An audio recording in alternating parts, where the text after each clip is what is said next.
power to understanding the 100 Dharmas. Composed by Vasubandhu Bodhisattva.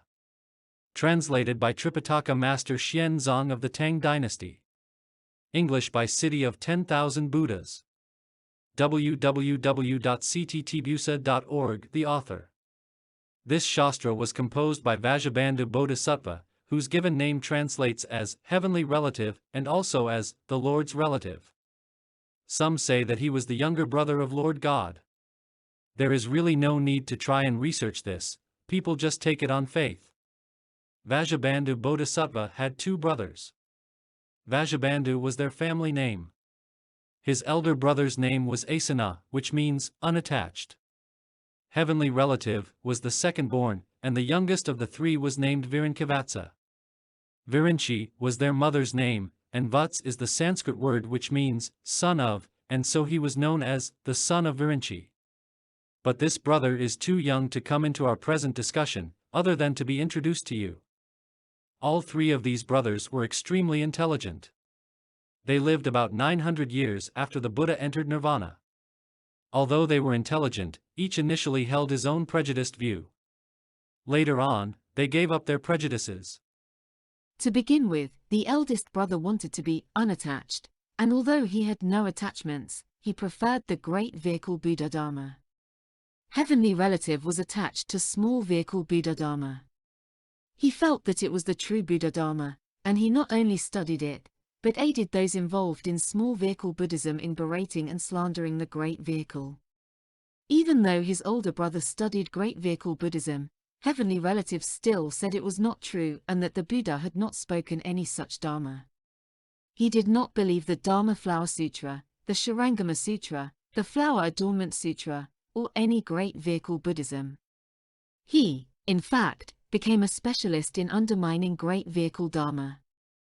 And so, here we have 2 brothers, the elder of whom studied great vehicle Dharma but did not criticize the small vehicle at all, and the younger of whom studied the small vehicle, criticized and tried to destroy the great vehicle. They did not actually fight, because the contention was only on the part of heavenly relative. The whole reason that the great vehicle is called by that name is because great vehicle Buddha Dharma can even include within it that which is incorrect. But the small vehicle cannot include what is not correct within it. That is why it is so small. The great vehicle can include what is correct and what is incorrect. So, no matter how many offenses his younger brother had, Asanga did not hold them against him, but he did want to save him. What method did Asanga use to save heavenly relative?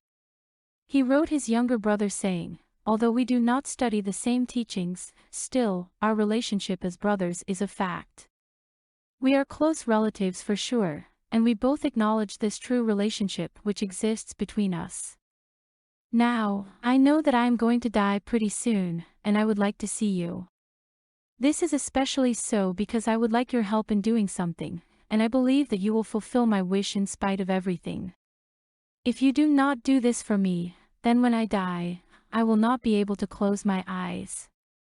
Notice that he did not say he was dying, but said, "when I die," leaving the time unfixed.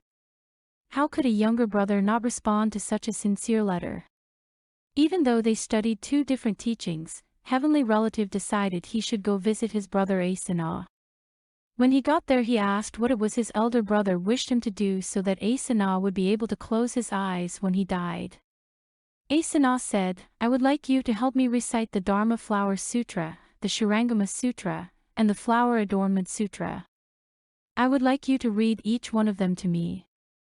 That was the method he chose, because he knew his younger brother was extremely intelligent and never forgot anything he read.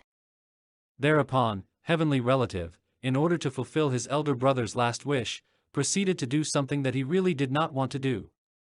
He read those 3 great vehicle sutras aloud for his brother Asanga. When he had finished reading the Dharma Flower Sutra, the Shurangama Sutra, and the Avadamsaka, he knew that he had been completely wrong in the past for criticizing and berating the great vehicle Buddha Dharma and slandering the great vehicle sutras. He had gone about saying that those sutras were inauthentic. He now knew how mistaken he had been, and he felt tremendous regret. He became a bit frantic thinking, "What shall I do? I've spent so much time and energy on slandering the great vehicle Buddha-Dharma. It's for sure those offenses will cause me to fall into the hells. There's no question about it. What a despicable tongue I have," whereupon, he grabbed a knife and was bent upon cutting out his own tongue. Why did I say earlier that I would cut out people's tongues, their dumb tongues, their dull-witted tongues, their stupid tongues? It is just because heavenly relative Bodhisattva himself wanted to slice out his own tongue. He wanted to get rid of his stupid tongue. Anyway, you can imagine the tenseness of the situation. Heavenly relative had his tongue pulled out and the knife poised over it, ready to lay the blow. It was no joking matter.